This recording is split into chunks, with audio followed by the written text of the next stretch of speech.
the one and only Max Blumenthal. Can't keep him waiting any longer. Max, it was quite a night, shall we say. What's your takeaway from it? Well, sorry to keep you waiting, George. Thanks for having me on. And great to see you after the most historic election of our lifetime ever. The most important election of our lifetime, which we're now being told was probably not that important. You know, there are a lot of takeaways, and it's hard to know where to start. But what we saw last night was a major repudiation of the corporate media, which had cleared the way for Kamala Harris by first destroying Joe Biden when it appeared that he was simply too elderly to continue, too senile to continue. And they thought they could market Kamala effectively to Americans without them relating to her.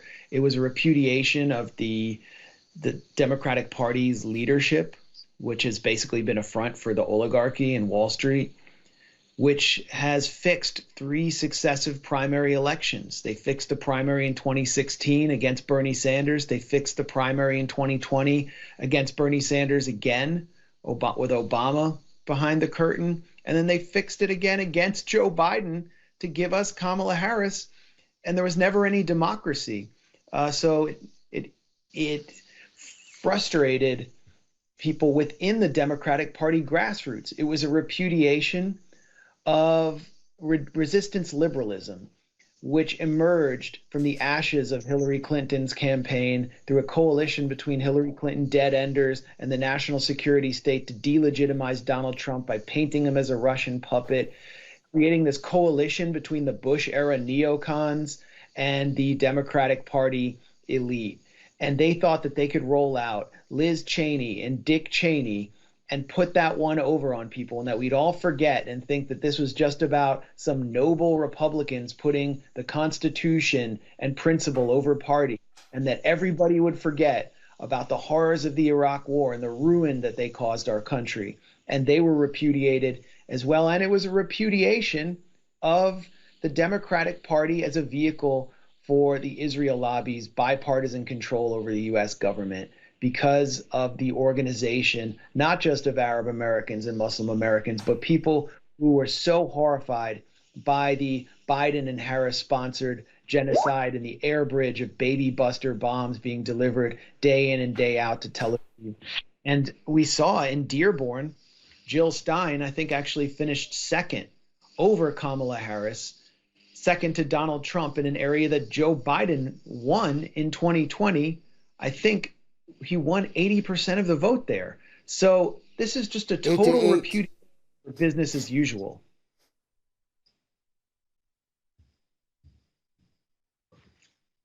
Go ahead, Max. Sorry, I can't hear.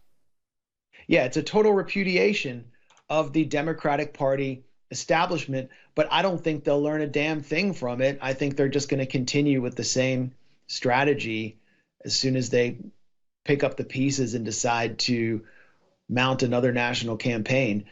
And they really, I mean, if you talk to liberals who are crying today, having meltdowns and, or posting pictures of themselves crying in the bathroom, they were out of touch and out of step with the country, with the streets, especially with young people who are getting their news from social media and who have never really received any material benefit after any election from any president, but can remember that the economy was somewhat better under Trump, was significantly better under Trump. Young people who suffered under COVID, under the lockdowns, under this whole oppressive regime that actually did nothing to stop the spread, who saw like parts of their youth be sacrificed. That issue was never talked about in this election, but they were furious. They're not offended by everything the way that elite liberals are. They have a sense of humor. Nothing has been delivered to them materially. So they have a choice between some clearly managed retail politician who is cooked up in a focus group, who had never won a single delegate before, despite running this really expensive campaign in 2020, and Donald Trump, who everyone knows, who is kind of a troll, who says some hilarious things, goes off script all the time, and pisses off all the people that young people can't stand, basically the establishment. And so they chose him, and they're not expecting him to deliver some economic miracle for them. They just chose him because the alternative was so ghastly and honestly kind of an insult to them. He is a giant FU. He is that human Molotov cocktail that Michael Moore talked about in 2016, though not in 2024. He is unscripted. I thought his acceptance address last night was pretty exceptional. His campaigning in Michigan, for obvious self-serving reasons, was outstanding. He was lambasting the Biden-Harris administration's role in the genocide in Gaza. Which Donald Trump, therefore, will turn up on January 20? Will it be the one that turned up in 2016 with the worst creatures of the swamp sitting around the table with him? Or will it, with Elon Musk, with Tucker Carlson, with Tulsi Gabbard, with RFK Jr., will it be a different kind of Donald Trump, do you think? Well, it does appear that RFK and these figures actually did benefit Trump at the polls. The New York Times now has a headline, "Populist Revolt Against Elite's Vision of the U.S." That's on the front page. And the Trump's victory changes America's sense of itself.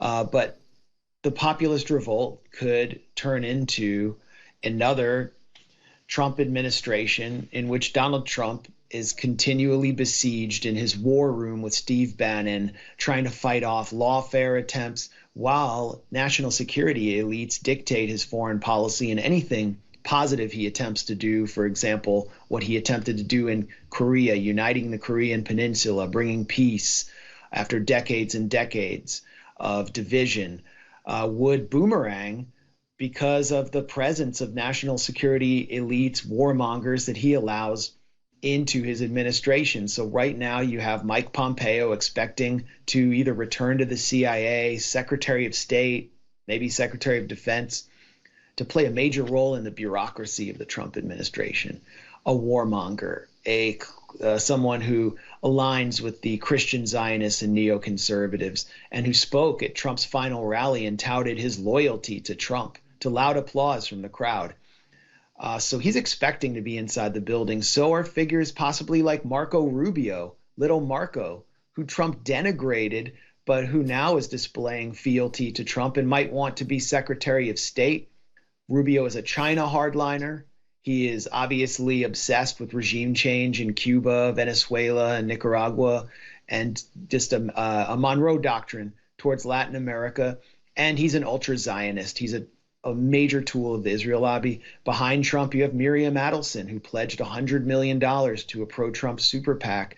She's basically an Israeli intelligence asset. Jared Kushner, the son-in-law, same thing, mastermind of the Abraham Accord. But then you do have the sort of populist wing that is skeptical of wars and that speaks more for Trump's hardcore base, Tucker Carlson being one example. And I think we're going to see factional division and massive infighting over the policy direction of a Trump administration. RFK is also going to vie for control over some of the agencies vis-a-vis agricultural policy, the FDA, as well as taking on big pharma, which has been sort of RFK's major cause for the last decade. So we will see enormous institutional inertia against these figures who benefited Trump at the polls and represent his base more than I think Mike Pompeo does. Oh, for sure. Indeed, Carlson called Pompeo a criminal and called him out for his plan to murder our friend Julian Assange on the streets of London. So the coming struggle for Donald Trump will be one to watch, and I know that we'll both be watching it closely. Finally, Max, and I'm sorry we don't have more time, the one thing you can say is this is extremely bad news for little Zelensky, the crook of Kiev. His notice has been served, hasn't it? Well, I think his goose was cooked no matter who won. The war is so clearly failing. The Biden White House has been leaking on Zelensky. For example, that he attempted to acquire Tomahawk missiles. Every week there's new leaks in U.S. media that are pouring out of the Biden administration. So I think they're fed up with this guy too. And you have a problem where Donald Trump was impeached for attempting to at least elicit some sort of trade-off for delivering offensive weapons to Ukraine. And remember, Barack Obama actually was the one who refused to give the Javelin missiles to Ukraine, refused to give the offensive weaponry because the Minsk Accords forbade that. And Donald Trump ultimately delivered that under so much pressure from the three-letter agencies and all the spooks and national security goons that had surrounded him. And then he was impeached because he wanted dirt on Hunter Biden in exchange for it. So it made it much harder for Donald Trump to actually impede all of the momentum towards the proxy war that erupted in 2022, even though he wanted to. J.D. Vance has been very outspoken, Trump's VP, about the need to cut off military aid to Ukraine, and in his words, just stop the killing, which is absolutely the right approach. So again, I'm worried that if Trump and Vance attempt to do the right thing, they will be portrayed inside the Beltway by corporate media and the national security state, what they call the deep state, as defeatists, defeatists colluding with Russia, and it will lead to some new scandal that could actually prolong the war with the Newlandites operating in the background. That's what I'm worried about. Whereas if you had someone like Kamala Harris in there that had the backing of the national security state to slowly create an off-ramp from this war, there wouldn't have been as much noise in Washington. So we're going to have a huge clash over, I think this will be one of the biggest clashes in the next 6 months, in the 6 months after Trump enters office, over ending this failed, disastrous war and stopping the killing, which I think Ukrainians now want. Yeah, I mean, there's a great meme going around of Zelensky talking to Kamala Harris saying, now you know why we didn't have presidential elections.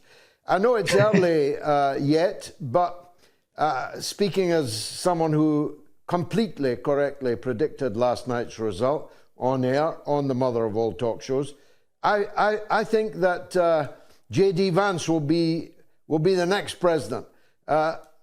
Pete Buttigieg seems to be limbering up for the Democratic nomination.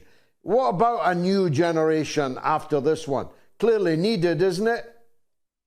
Well, Buttigieg would be a disastrous pick for the Democrats. And J.D. Vance seems to be waiting in the wings because there cannot be anyone nominated for a Republican presidential candidate who doesn't stand in Trump's shadow. Trump has completely taken over the Republican Party. In many ways, he transcends the Republican Party. He's sort of a party unto himself. And that's why he chose J.D. Vance as his VP pick. Not because Vance was necessarily going to be the best person on the stump, but because Vance was the person he wanted to succeed him. But for all we know, it could be Don Jr. And with the Democrats, they need a complete overhaul. It's not going to be possible. They need an ideological overhaul. They need to spit out the neocons. They need to start articulating what they actually believe in, and they themselves need a transcendent figure like Trump, who isn't just some retail politician or some sort of previously unknown figure that they try to grow in a lab, which is what Pete Buttigieg represents. I mean, what did this guy do? He he was the mayor of a small city in Indiana, and they just brought him in out of nowhere because they thought he would be the next Obama, the openly gay Obama. He'd be our first gay president. People are fed up with that. Absolutely. By the way, I saw Don Jr. Talking with Tucker Carlson in the middle of the night. He was very, very impressive. So maybe he is a possible runner too. Well, I told you he was good. Max Blumenthal is the best. Thanks for joining us, Max. Sorry we had so little time.